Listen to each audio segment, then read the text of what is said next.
O'zbekiston Respublikasi Vazirlar Mahkamasining 2011-yil 26-dekabrdagi 342-sonli qarorida transport vositalarining vazn va hajm parametrlari uchun me'yorlar belgilangan. 2 o'qli avtotransport vositalari uchun 18 tonna, 3 o'qli avtotransport vositalari uchun 26 tonna, 4 o'qli avtotransport vositalari uchun esa 32 tonna belgilangan.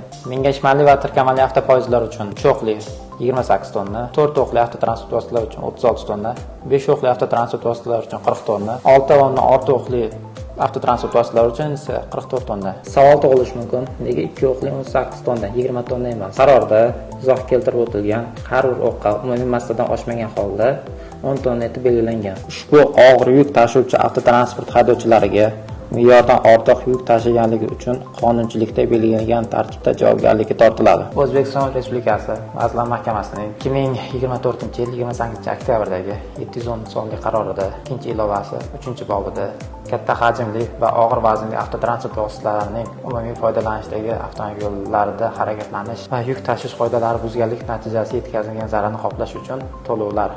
Avtotransport vositasining umumiy og'irligi 50 tonnagacha bo'lganda bazaviy hisoblash miqdorida 30% miqdorida. Avtotransport vositalarining umumiy og'irligi 80 tonnagacha bo'lganda bazaviy hisoblash miqdorida 1 barobar miqdorida. Avtotransport vositasining umumiy og'irligi 80 tonna va undan yuqori bo'lganda bazaviy hisoblash miqdorida 3 barobar miqdorida. Shuningdek, bosib o'tilgan masofani aniqlash imkoni bo'lmagan taqdirda yetkazilgan zarar miqdorlari 200 km uchun undiriladi. Yuk tashuvchilariga qarorda belgilangan me'yorlarda yurishini so'rab qolamiz.